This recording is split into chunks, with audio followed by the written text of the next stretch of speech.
Chapter 20. Examination of Assemblage. Verse 1.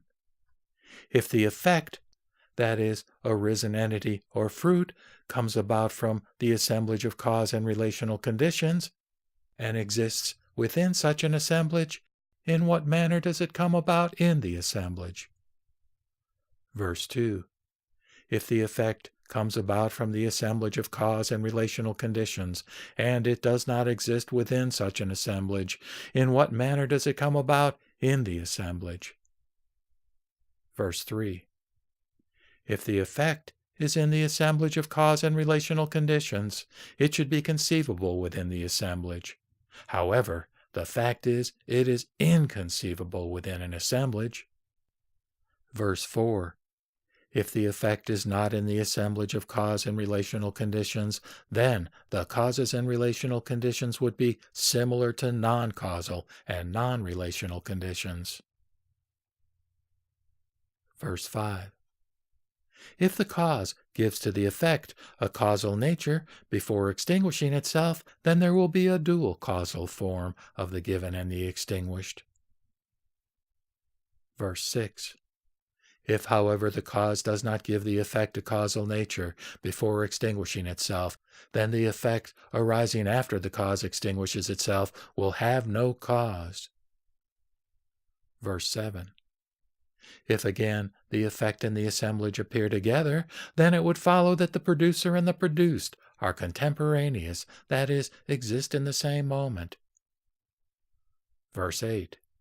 Moreover, if the effect appears prior to the assemblage, then it, without cause and relational condition, will have a non-causal nature. Verse 9.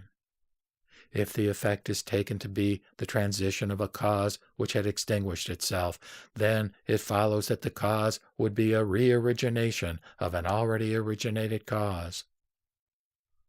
Verse 10. How could an already extinguished cause give rise to an already arisen effect? Again, how could a cause which is concomitant with the effect give rise to the latter? Verse 11. On the other hand, what kind of an effect would result from a cause without the nature of concomitance? For a cause will not give rise to an effect, regardless of whether the latter is projected or unprojected. Verse 12. Indeed, it is not possible to have a union of a past effect with a past cause, nor with a future and present cause. Verse 13. Indeed, it is not possible to have an union of a present effect with a future cause, nor with a past and a present cause. Indeed, it is not possible to have a union of a future effect with a present cause, nor with a future and past cause. Verse 15. Without partaking in a union, how could a cause give rise to an effect? But again, with the partaking in a union, how could a cause give rise to an effect? Verse 16. If a cause is void, that is sunya, with respect to an effect, how could it give rise to the effect?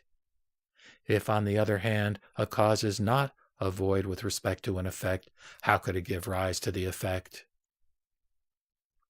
Verse 17. An effect which is a non-void or asunya will not arise nor extinguish itself, for that which is a non-void will be non-arising and non-extinguishing. Verse 18. How could an effect which is a void or sunya either arise or extinguish itself? Again, it necessarily follows that that which is a void will be non-arising and non-extinguishing. Verse 19. It is not possible, indeed, for a cause and an effect to be identical, but again, it is not possible, indeed, for them to be different. Verse 20. If the cause and effect were identical, then there would be an identity of the producer and the produced.